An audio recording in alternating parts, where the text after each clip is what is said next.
আসসালামু আলাইকুম।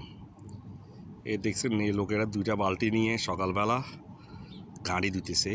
বহুত কষ্ট করে, এই কষ্টের টাকাগুলো আর কি দেশে ফাড়ায় মা বাপের জন্য, ভাই বোনের জন্য, ছেলে সন্তানের জন্য। প্রবাস থেকে যাবার পরে কি করে লাথি মারি হালাই দে, কদিন তুই আমরা কি করছ। তো এই ভিডিওটা করার উদ্দেশ্য রয়েছে দিন আজকে সকাল এই দেশে কুয়াতে অনেক মোটামুটি আবহাওয়া ভালো ঠান্ডা আছে, তো একটু সকালবেলা ঘুরতেছি।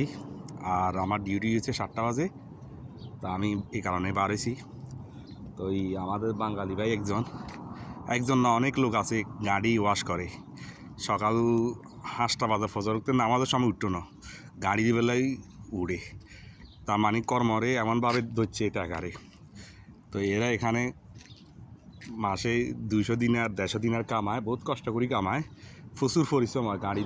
গাড়ি নয় 20-30 খান সকালে দুইয়ালায়, বিকালে 20-30 খান। তো এইটার মধ্যে খানা আছে, থাকা আছে, ফোন বিল আছে, নিজের পার্সোনাল চুল কাটা আছে, অনেক পয়সা লাগে। তো এখান থেকেও 40-50 টাকা খরচ হয়ে যায়। তো এটা হচ্ছে যারা প্রবাসে আসার জন্য আগ্রসর আছেন তাদের জন্য বলতেছে, কর্ম শিখলে আপনি ভালো একটা জায়গায় সিটিং হইতে না পারবেন। যদি যদি না জানেন তাইলে আপনি সিটিং হইতে পারতেন না। আর এ দেশে গাড়ি দেওয়ারও এটা টেকনিক লাগে, চালাক হইতে হয়। এনে গাড়ি এখান দিতে 1 ঘন্টা লাগায়, আর এরা 1 ঘন্টাতে গাড়ি 2-3 আন না 4 আন।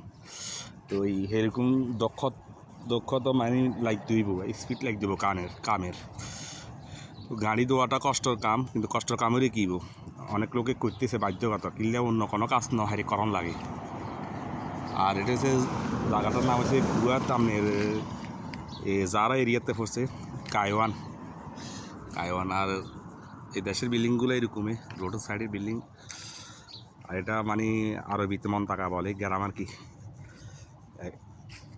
তো ভিডিওটা ভালো লাগলে লাইক আর শেয়ার দিয়ে দিন। অনেক টাইম হয়ে গেছে, 7টার দিকে ডিউটি চলে যাবো, আধা ঘন্টার সময় আছে। তো সবাই ভালো থাকেন, নেক্সট ভিডিওতে কথা হবে। তো এই মূলত ভিডিওটা করার উদ্দেশ্য ছিল দিন এই প্রবাসে মানুষ গাড়ি দুদিন কীভাবে কষ্ট করে। উনি সাইকেল চালাই 2 বালতি পানি নিতেছে, বালতি করি ভিডিও দেখছেন না, 2 বালতি পানি সাইকেল চালাই নিতেছে। ফিসে মেরুদা আছে না, শরীরের মেরুদাটা দিয়ে হয়ে যায়, মানে গাড়ি দুধে উঠতে গাড়ি দোন লাগে, তো নিয়রি প্রচুর কষ্ট আছে গাড়ি ধোয়াটা। তারপর নিরুপায় কিনব, ধুতে পারে না, ধুইতে হয় আর কি। আর আমার গাড়ি হচ্ছে এটা, আমি আল্লাহর রহমতে, আল্লাহর মা বাপের দোয়ায়, আত্মীয় স্বজনের দোয়ায় আছি, ভালো আছি। আমি গাড়ি এটা চালাই, এটা কুয়েতির গাড়ি।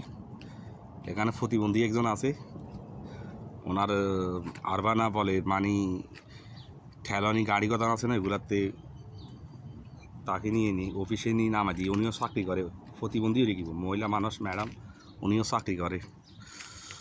তো আমার গাড়িতে আমি উড়ি যাবো, কতক্ষণ গাড়িতে বসবো, তারপরে ইঞ্জিল গরম করবো।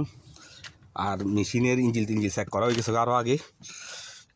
এই তো আরেকজন দাঁড়িয়ে, এও গাড়ি দিব, এই পোলেটিংয়েতে আপনার ফোম আছে, কাফও আছে। এরা এই গাড়ি দুই এক হিসাবে চলে যার গই, সামনে 2টা আছে, আমরা পরিচিত, তো এই কারণে জানি। তো ওনারা ভিডিওতে উড়েছি জন্য এটা উনি কেউ দেখতো না, যদি কোনো সময় দেখে তো আমাকে কেন ভিডিও করছেন, আর একটা বেজাল। তো ভাই আপনি যদি ভিডিওতে দেখেন আমাকে ক্ষমা দৃষ্টিতে দেখবেন, আমি ভিডিওতে বলে দিচ্ছি আপনাকে, সরি। তো এই সবাই ভিডিওটা ভালো লাগে লাইক আর শেয়ার দিয়ে দিন। হ্যাঁ, আল্লাহ হাফেজ।